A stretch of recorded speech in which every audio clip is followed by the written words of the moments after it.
Budget की बारीकियों पर बातचीत करने के लिए हमारे साथ हैं मुख्य आर्थिक सलाहकार और साथ में रेवेन्यू सेक्रेटरी। लेकिन बजट में सबसे ज्यादा नजरें जिस बात पर टिकी रहती है वो होता है रेवेन्यू एस्पेक्ट जो बजट का होता है। कहाँ ड्यूटी लग रही है, कहाँ ड्यूटी घट रही है, कहाँ टैक्स बढ़ रहा है, कहाँ टैक्स घट रहा है।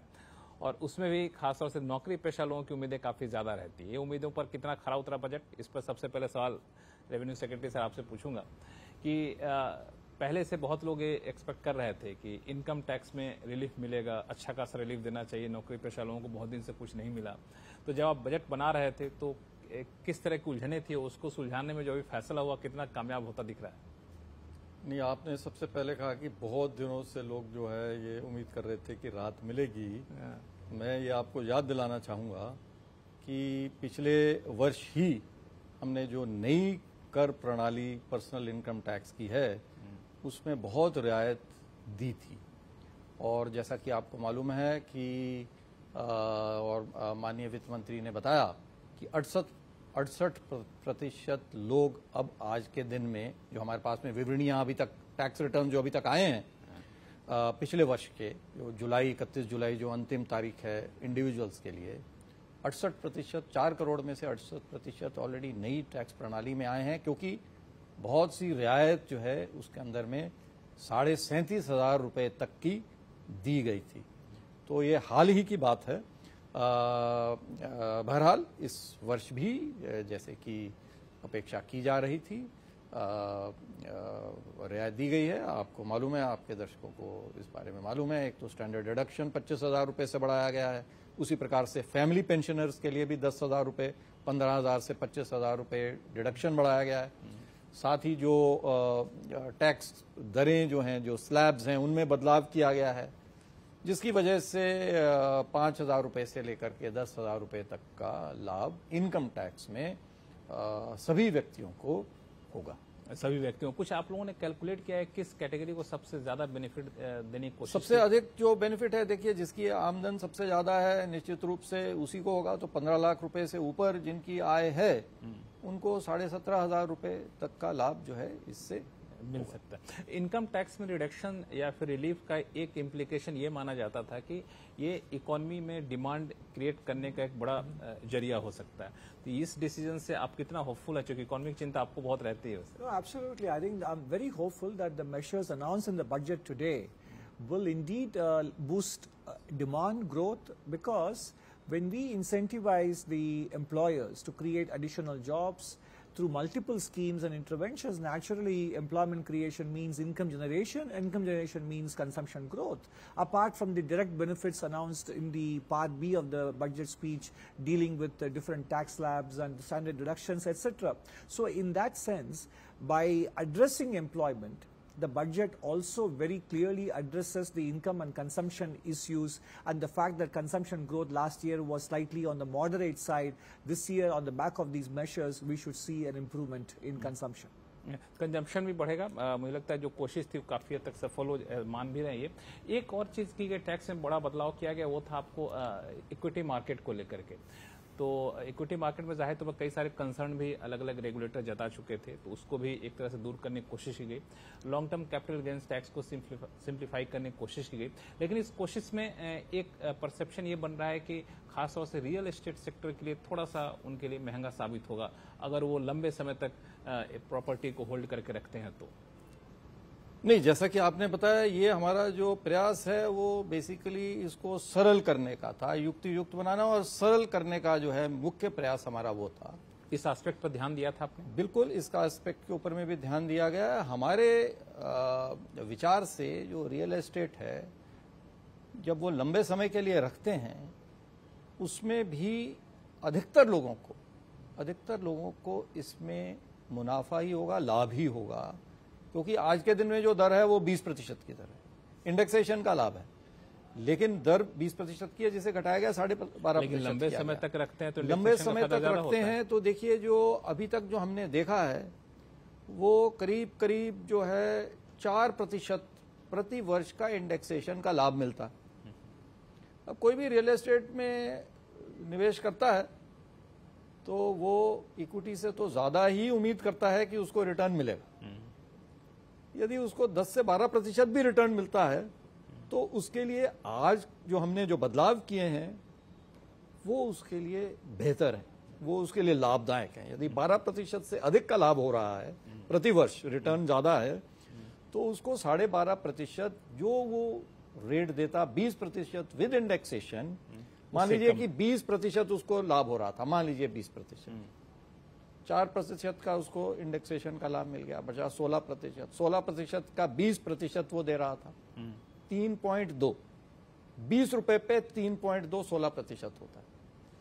तो जिसको 20% का लाभ मिल रहा था, आप कह सकते हैं 20% ज्यादा है, आप 15% पे ये कैलकुलेट कर लीजिए। 15% पे भी जो वो टैक्स दे रहा था वो ज्यादा पड़ता है, 12% पे भी ज्यादा पड़ता है।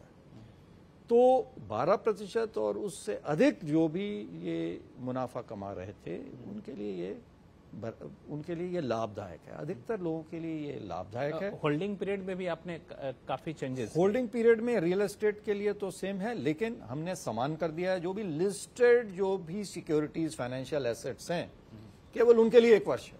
लिस्टेड जो फाइनेंशियल एसेट्स उनको छोड़ करके बाकी सब के लिए 2 वर्ष। तो ये बिल्कुल सरल है।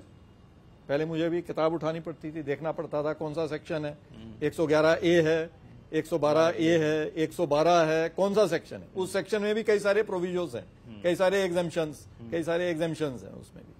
तो वो आज के दिन में वो मोटी किताब उठा करके देखने की आवश्यकता नहीं है, बिल्कुल सरल कर दिया है सबके लिए।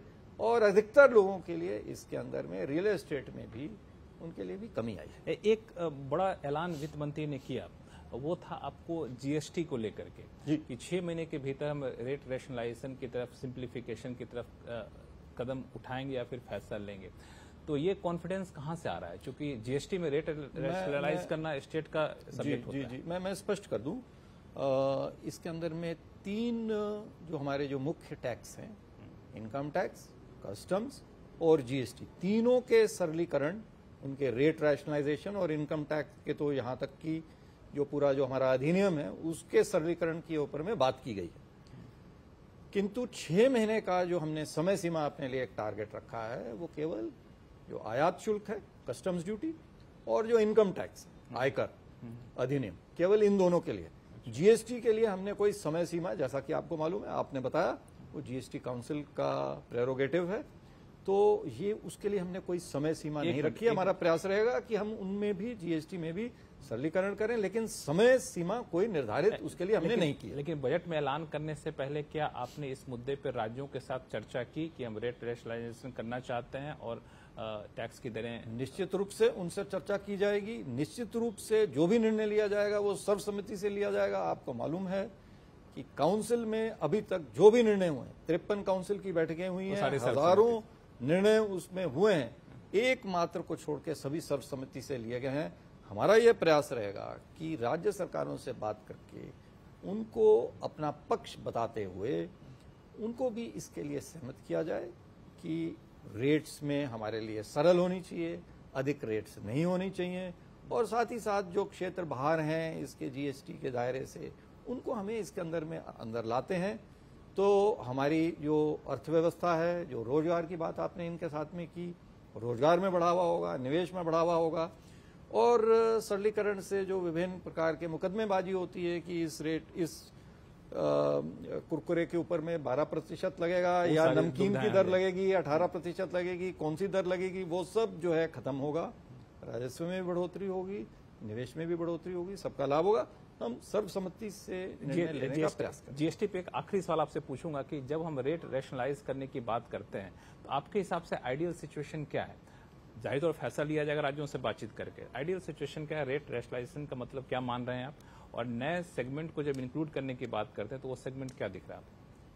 नहीं, नए सेगमेंट आपको मालूम है कौन से जो बाहर छूटे हुए हैं, उसमें क्रूड, पेट्रोल, डीजल, एटीएफ और नेचुरल गैस, ये 5 क्षेत्र जो है आज के दिन में इसके बाहर हैं। ठीक है। इलेक्ट्रिसिटी, छठा इलेक्ट्रिसिटी मान लीजिए, तो ये क्षेत्र उसके बाहर हैं। तो हमारा प्रयास ये रहेगा कि इसको फेज्ड मैनर में जो है इसके अंदर रेट रैशनलाइजेशन का मतलब क्या? उसी प्रकार से रेट रैशनलाइजेशन में जो विभिन्न प्रकार की आज के दिन में जो दरें हैं, उनको भी हम कोशिश करेंगे कि जो नंबर ऑफ टैक्स रेट्स हैं उनको कम किया जाए। आप कई बार ये वकालत करते रहते हैं, एडवोकेट करते रहते हैं कि रेट रैशनलाइजेशन होना चाहिए, तो आपके हिसाब से क्या होना चाहिए कि 2 tax rate, 3 tax slab GST में क्या?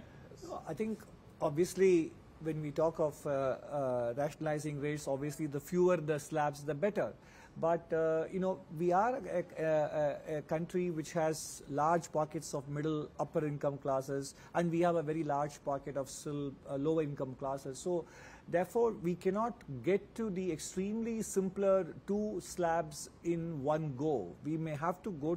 You may have to reach there through a multiple iterative process spread over many years. So I think it is something that cannot be done in isolation of the kind of economy and the structure that we have.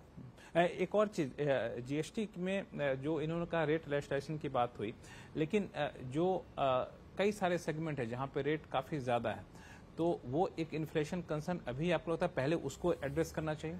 I think first of all we need to understand that people forget, because the reason why they feel that the GST rates are high is because now they are seeing it in every bill and every transaction that they undertake. But the truth is, and I think that this has been forgotten, that no item is taxed at a higher rate than what it used to be taxed earlier before GST. And second, the revenue neutral or the average tax rate of GST has actually come down over the years rather than going up. It was started at 14 or 15%, now it is between 11 and 12%. So these two facts tend to be forgotten. And more importantly, there are efficiency gains. Today, a truck covers 300 kilometers per day, which used to cover 200 kilometers per day.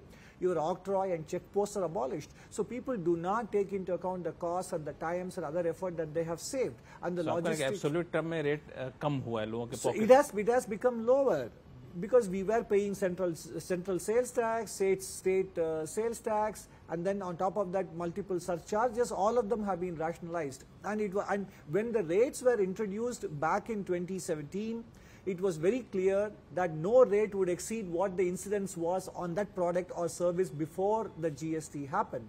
And subsequently, if anything, the 0 rated and the 5% rated baskets have only become bigger, and the products suffering incidence of 28 or 18%, they have actually come down. So this narrative is not based on facts. एक आखिरी सवाल sir आपसे पूछूंगा gold को लेके। Gold पे जब import duty बढ़ाई गई थी तो इसके पीछे ये दिया गया था कि करंट अकाउंट डेफिसिट काफी ज्यादा बढ़ रहा है, तो ये एक लॉजिक दिया गया था। अब गोल्ड के प्राइसेस भी काफी ज्यादा बढ़े हैं, वहां पे हमने इंपोर्ट ड्यूटी कम भी किया है, जबकि गोल्ड का इंपोर्ट बढ़ता ही रहा है। इसके पीछे क्या सोच रहा है? नहीं, बिल्कुल, जब बढ़ाया गया था आपने बताया कि सीएडी जो है तब बढ़ रहा था, और जो हमारे फॉरेन एक्सचेंज रिजर्व थे वो लगभग $550 बिलियन तक रह गए थे। तो आज के दिन में हमारे जो फॉरेन एक्सचेंज रिजर्व हैं वापस से वो बढ़ गए हैं, $650 बिलियन के करीब पहुंचे हुए हैं। आज के दिन में हमारा सीएडी भी 1% के करीब ही है। तो ये सब स्थिति को ध्यान में रखते हुए ये हमारे लिए ज़रूरी था कि जो जेम्स एंड ज्वेलरी सेक्टर है वो एक एक्सपोर्ट के लिए हमारे लिए बहुत महत्वपूर्ण है।